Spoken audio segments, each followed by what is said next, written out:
The sound of Paul's voice cut through the noise of clinking dishes, sharp and demanding. "Janet, bring me some tea." "Now?" I froze, my hands still in the soapy water. "Hold on," I said quietly, trying to keep my tone steady. "I'm doing the dishes." His voice dripped with disbelief and impatience. "Stop that, and bring me the tea." "Now." "Can't you follow simple orders?" I opened my mouth, trying to respond, but before I could say anything, he interrupted. "What a useless wife you are." Just then, I heard another voice from the living room. "Make me some sweet coffee," my mother-in-law, Mrs. Lauren, called out.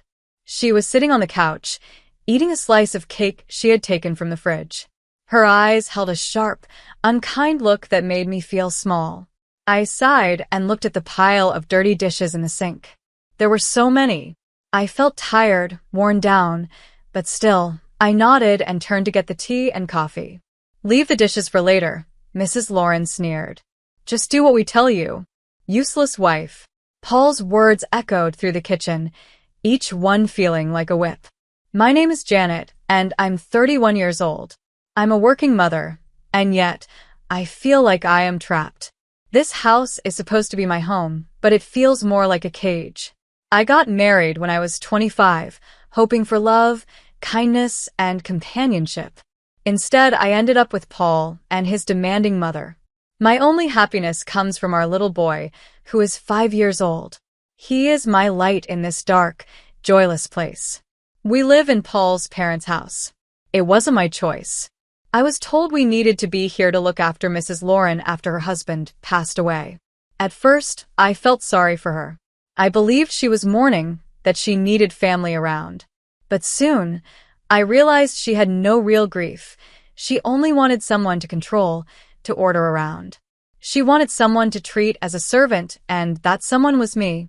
Every day is the same. I cook, clean, work, and try to keep up with their endless demands, but it's never enough.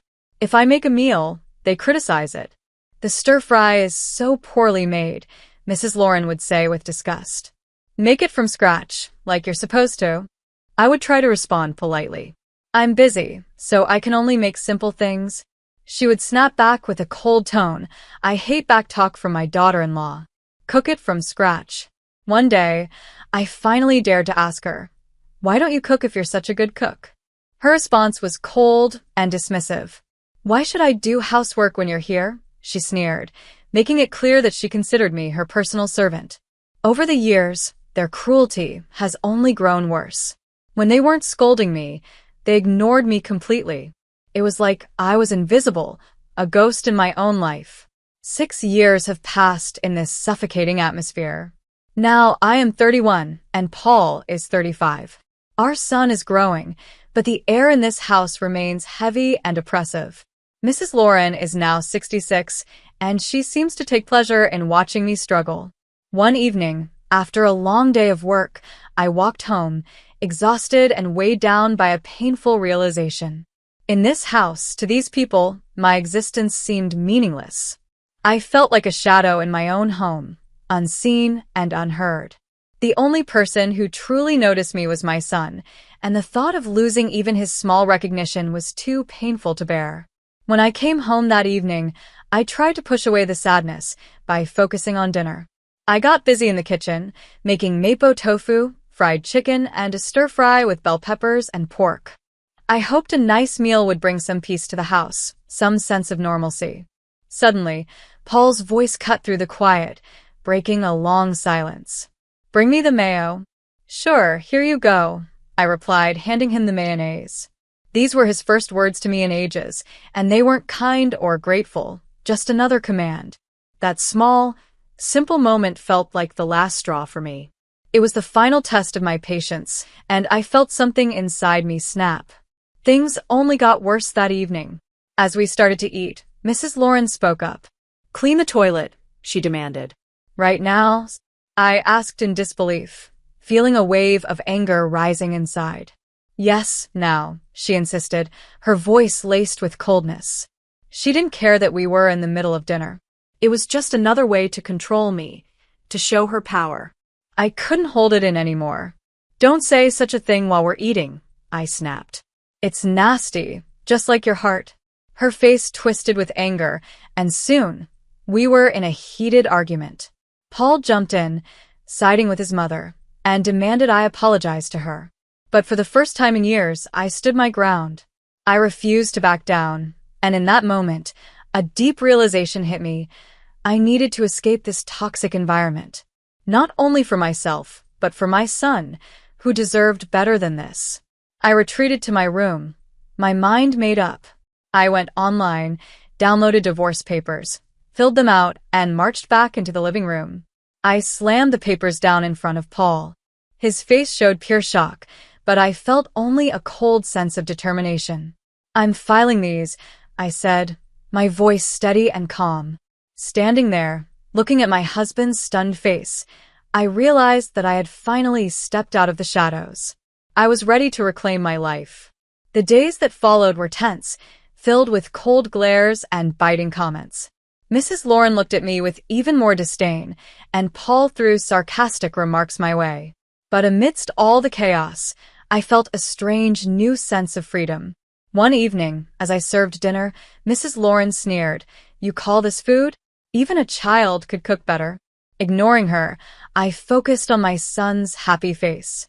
"Eat up, sweetheart," I said gently. "I made your favorite tonight." Paul chimed in with a mocking tone. "Oh, playing the perfect mother now, are we? What a joke." I felt the anger rising but kept my calm. "I'm just trying to make a nice dinner for our son." Mrs. Lauren scoffed. "Don't act so high and mighty. You're just a burden in this house." Paul added, "So, Janet, have you thought about how you'll survive after the divorce? You can barely keep a house, let alone your own life." I looked him straight in the eye, feeling a newfound strength within me. I was no longer that shadow, and I was ready to face whatever came next. I had been supporting this family for years, working hard and managing most of the household expenses. I looked straight at Paul and said, "I'm not worried about taking care of myself and our son." I saw his confident smirk fade slightly as a flicker of unease crossed his face. Mrs. Lauren jumped in quickly. "A plan? Don't be ridiculous. You need us more than we need you," she scoffed, her words filled with disdain. The conversation shifted to money, a topic they usually avoided. "You both know that without my salary, this household would struggle," I stated, partly to remind myself of my own value. Mrs. Lauren dismissed me with a wave. "We'll manage just fine. We don't need your pity money," she sneered. But Paul was silent. He knew the truth, that without my income, they would be in serious trouble. In the days that followed, their behavior became strange and unpredictable. Mrs. Lauren would switch between acting sweet and then throwing insults if I didn't do as she pleased. Paul, meanwhile, looked lost, his arrogance fading as he began to realize just how much they depended on me financially. One afternoon, I accidentally overheard them talking. Paul was upset. "She can't leave us like this," he hissed. "We need her money." Mrs. Lauren's reply was cold and calculated. "Don't worry, I have a plan. We'll make her life so miserable, she won't dare to leave." Hearing their true intentions hit me like a cold wave. They didn't care about me, or even about our son. It was all about control and money. That night, as I lay in bed, a plan started forming in my mind. If they wanted to fight, I would give them one. But I wouldn't waste my energy on pointless arguments. I would hit them where it hurt the most, their pride and their pockets. The next morning, I began taking steps to protect myself and my future. I contacted a lawyer, a tough, smart woman who came highly recommended. "I want a divorce," I told her firmly, "and I want to make sure they don't get a penny more than they deserve." She nodded with a determined look. "We'll make sure of that. You've been the main provider, right? That will work in your favor." Over the next few days, I felt my resolve grow stronger. I started documenting everything, the insults, the manipulation, and every small way they tried to control me. It was time for them to face the consequences of their actions. For the first time in years, I felt empowered, like I was finally in control of my life.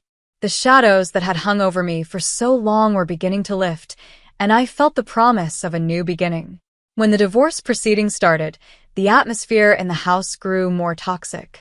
But each day, my fear lessened, replaced by a fierce determination. One evening, Mrs. Lauren tried a different tactic.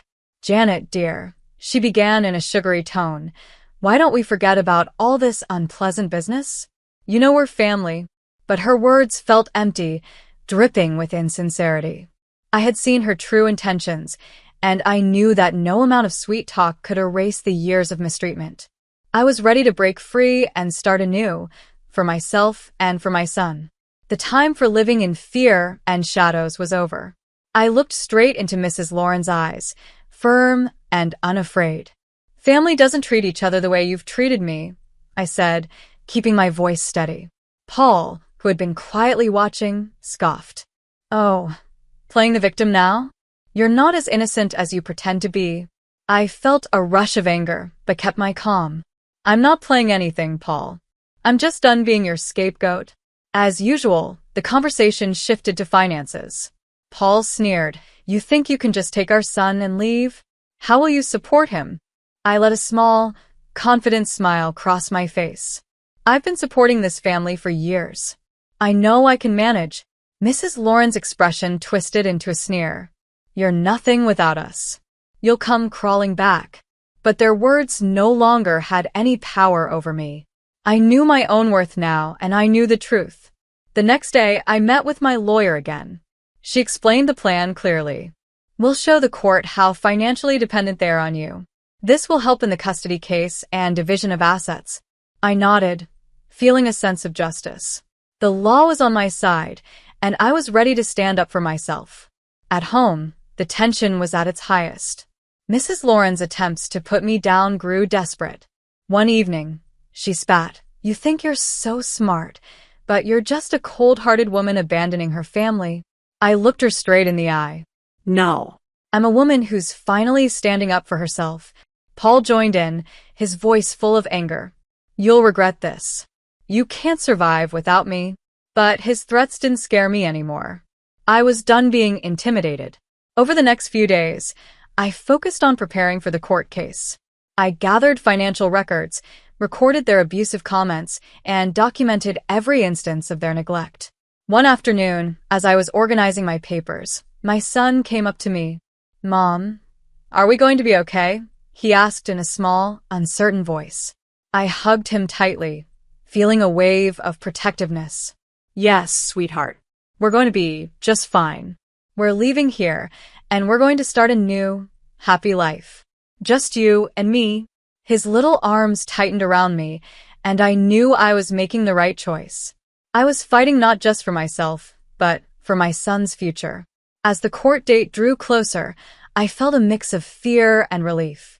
This was my chance to finally break free from their control and give my son the peaceful life he deserved.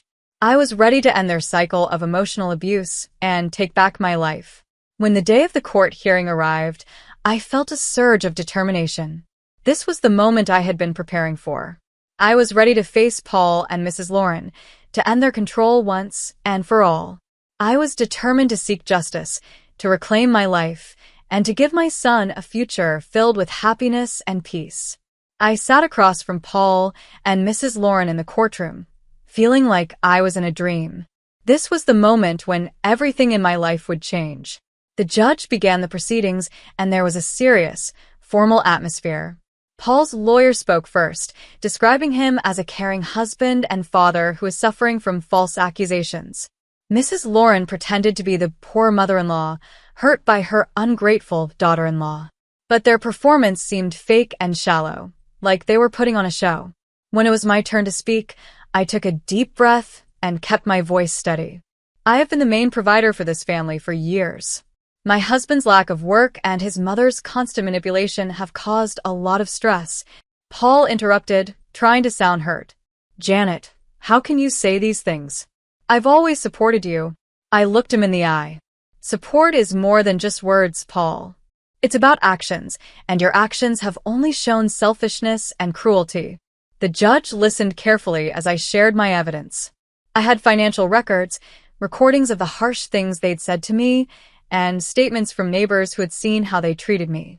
The truth was there for everyone to see, and as the evidence grew, Paul's fake kindness started to disappear. Mrs. Lauren's calm look faded, showing her real feelings underneath. Then came the part that sealed everything. My lawyer presented photos and documents proving Paul's infidelity and Mrs. Lauren's secret relationship with a wealthy neighbor, Mr. Jacob. The courtroom buzzed with whispers as these photos were shown, revealing them in situations that clearly showed their deceit. Their lies were finally out in the open. Paul's face turned pale, his eyes wide with shock. Mrs. Lauren's expression shifted from anger to panic, her hands shaking. You invaded our privacy," she shouted, her voice high and sharp. I looked at her, my voice steady. "No, I revealed the truth, a truth you both have been hiding for too long." The judge called for order in the court, but it was too late. Their carefully built stories were destroyed, their lies fully exposed. When the hearing ended, the judge made the decision. I was granted full custody of our son, and a fair division of our belongings was ordered. Paul and Mrs. Lauren were left with almost nothing but their broken reputations. Walking out of the courtroom, I felt a huge weight lift off my shoulders. Years of manipulation and emotional pain were finally behind me. I had faced my fears and won.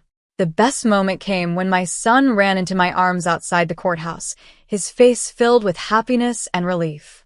"We did it, Mom," he said, his voice full of joy. "Yes, we did," I replied, holding him close. "We're free now. This is a new beginning for us." Hand in hand, we walked away, ready to start our fresh, happy life together. I realized that this victory wasn't just mine. It was for anyone who had ever been made to feel small, powerless, or unworthy. This was a win for truth and justice. It was the beginning of a new chapter, one filled with hope and a brighter future. After the court ruling, word of Paul and Mrs. Lauren's lies and betrayals spread quickly through our small community. Their reputations were shattered, and they could no longer pretend to be respectable. People saw them for who they really were. In the days following the court's decision, I focused on rebuilding my life with my son. Still, I couldn't deny the satisfaction of knowing that Paul and Mrs. Lauren were finally facing the consequences of their actions. I felt a deep sense of peace as I moved forward, knowing they were no longer able to control or hurt me. One evening, while I was preparing dinner, I heard a knock at the door.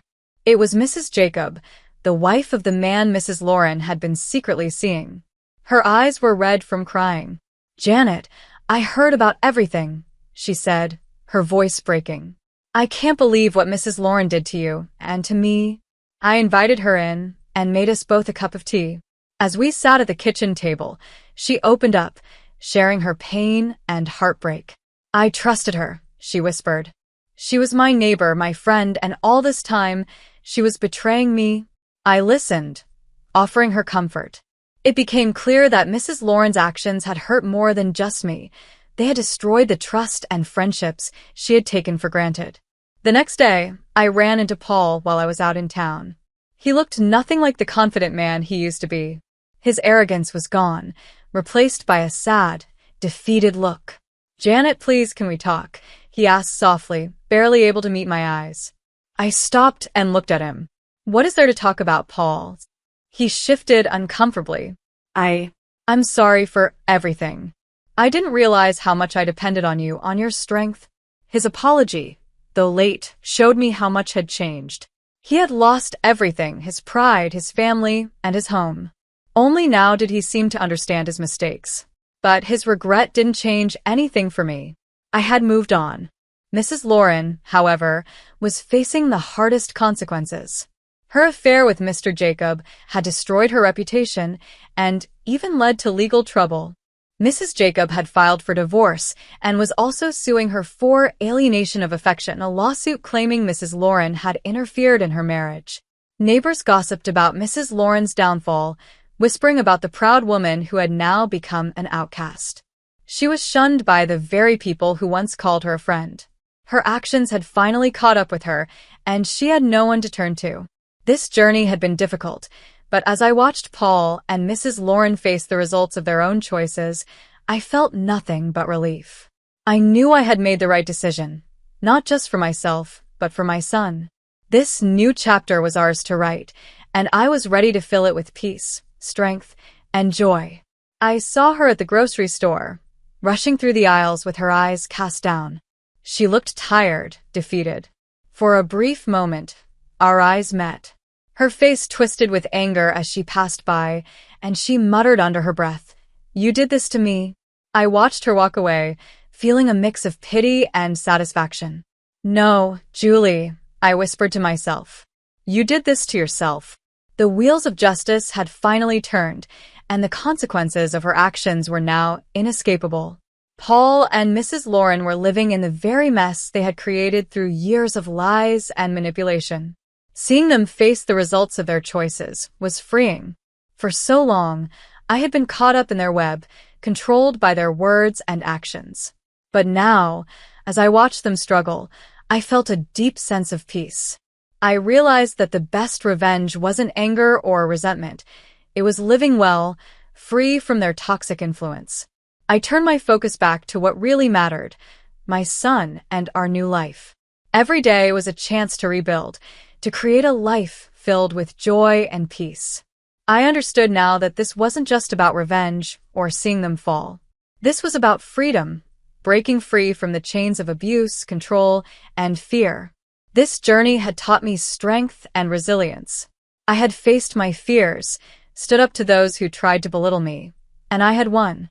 But the real victory was the life I was now able to give my son. He deserved a home filled with love, safety, and kindness. And I was determined to give him that. As I looked to the future, I felt hopeful. I knew the best was yet to come. Free from the shadows of the past, I was ready to embrace a life of happiness and fulfillment. This was just the beginning, and I was excited for all that lay ahead.